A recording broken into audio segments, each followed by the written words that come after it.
How's everybody doing? My name is Anthony Brian Logan, and today we got to talk about the drama surrounding Sidney Powell, the lawyer who's been very prominent out there fighting against this election fraud that we quote unquote allegedly have happening all over the nation. All right. Anybody watching this video should think, maybe you don't know, but you think there's something going on that ain't right with the election.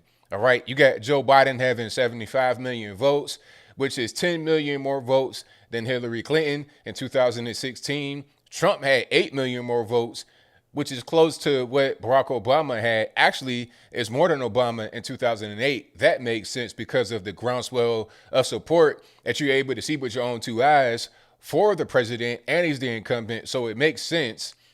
But for Joe Biden, it does not make sense. Sidney Powell's been out there really trying to get to the bottom of the whole situation. There's drama surrounding her.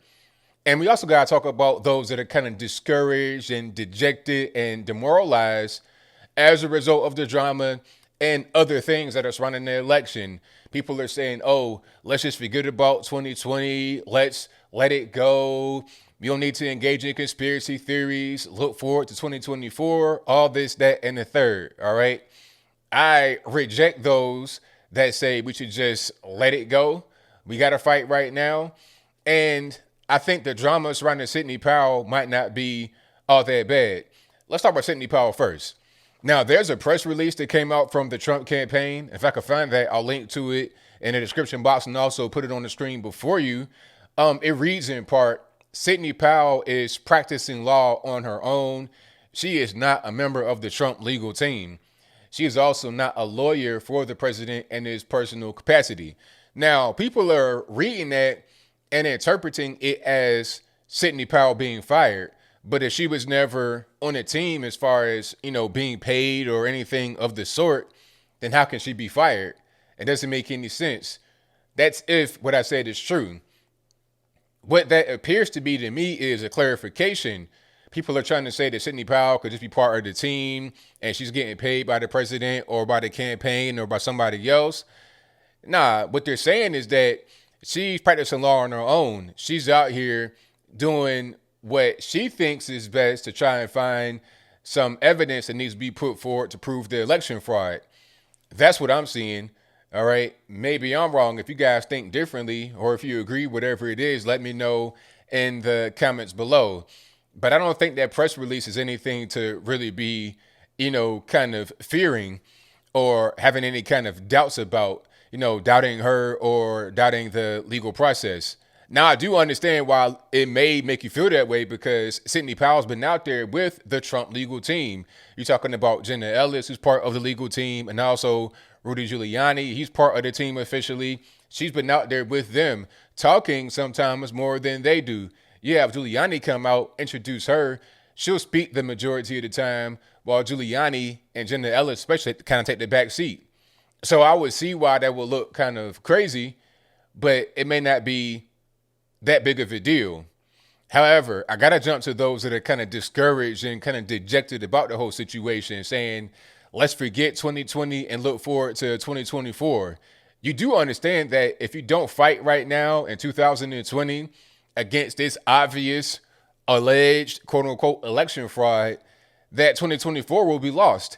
It won't even matter. It won't be a 2024. It won't be a 2022 because remember, we got midterms coming up, all right? It won't be a 2022. It won't be a 2024 or 2028, 2030, 2032. It'll be done. Okay, what's happening right now is kind of the equivalent to bullying. And if you know, like I know, if a bully attacks you and you don't do anything to defend yourself, they're going to keep doing it over and over again because they got an easy target. It's a soft target. They're bullying you because you're not, you're not fighting back. You're not responding to the bully. When you beat a bully, then they fold every time. That's when I've been able to see. If I'm wrong, let me know in the comments. But it's bullying happening right now from the Democratic Party, from those that allegedly cheated, from leftists in general. What you get from the leftists in general is, oh, let it go. You guys are engaging in conspiracy theories. And it's kind of gaslighting and, reverse psychology trying to come at it from a sympathetic point of view.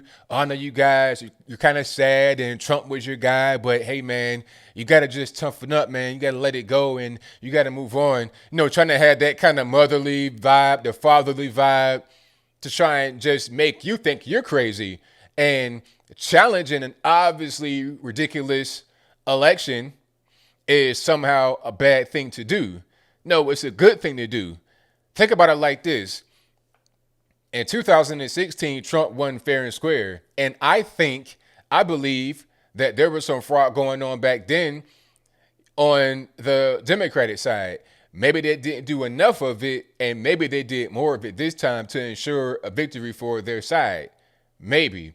But there was probably some fraud going on back then. I was talking about some funny business happening within the Democratic Party itself when Bernie Sanders and Hillary Clinton were running, and it was neck and neck, and it was a bunch of coin tosses that all went one way for Hillary Clinton. It was some fraud going on back then, allegedly, that helped Hillary Clinton get a nomination over Bernie Sanders. All right. And there was probably more that happened during the general election, but they didn't think that Trump actually had the chance to win, so they probably didn't do it as much. All right. So if you were quiet in 2016, you're quiet in 2020, we see how it just gets worse and worse. It was bad in 2016, but it's absolutely ridiculous right now in 2020. You got big tech involved. You got the mainstream media involved. You got all the left involved. You got, voting systems and all kind of people that really shouldn't be in high levels of power, You got all of that going on, and we just fold. Understand this as well. Trump has been fighting for us just because since he announced he was going to run in 2015. Let's not forget about this whole Russia kerfuffle. Lasted 3 years. Imagine having court action and a drama for 3 years.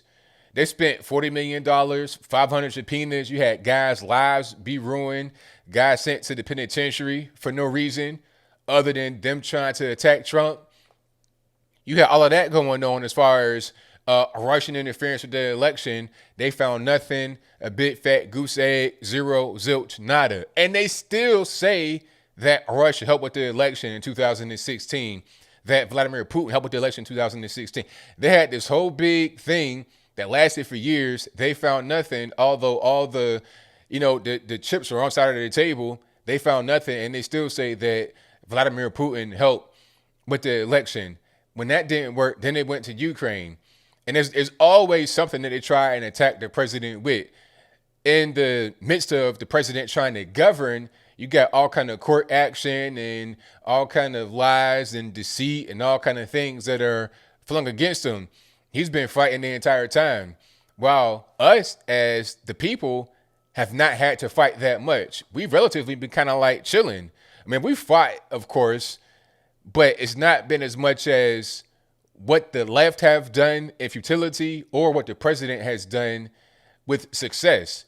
So now we can't just say, oh, we got a little bump in the road, let's just fall and fold. We got to fight. It's like the president fought. Even if you think that it's over and it's a wrap, it doesn't even really matter because you got to see that there's election fraud happening. You have to see that. So if you don't fight right now and let it go, then it's over with. Don't look forward to 2024. There will be no 2024 as far as any kind of fair election. 2022 the same way. But I think I'll leave that right there for now. And what say you? Do you think that we should keep on fighting because the fight is worth fighting? If that's your viewpoint, let me know why in the comments below. Or should we not fight anymore? Just, lay it down. We're done. It's over with. Is that what you think? If that's your viewpoint, let me know why in the comments below. You guys know where I stand. We got to keep on fighting. And it's a never-ending fight. The left, they've been fighting since Trump announced he was going to run. Even before then, under George W., they've been fighting throughout this entire time.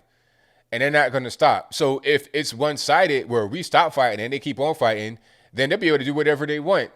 2022, they will attempt to gain seats back in the House. Then they'll try to get the Senate back. And they'll have possibly total majority. If we do nothing, you might have Biden as the president, and then a majority Democrat Senate and House, they could do whatever they want. Now, thank God we got the Supreme Court on our side, but the Supreme Court can't be our savior in every situation. We got to keep on fighting against this voter fraud and, electioneering. We got to be fighting against it. Call your local reps, go out there in the street, peacefully do whatever you can to stop this whole madness from happening. Because if we don't do anything right now, if we just lay our swords down right now, it's over with. Just, forget about voting anymore. If we don't, see, it's one thing to vote, but you also have to maintain your republic. You got to maintain your country. That's also as important as voting. But whatever your thoughts are, please let me know in the comments below. And that's all I got to say for this video. If you like what you heard, please comment, rate, share, and subscribe. Peace.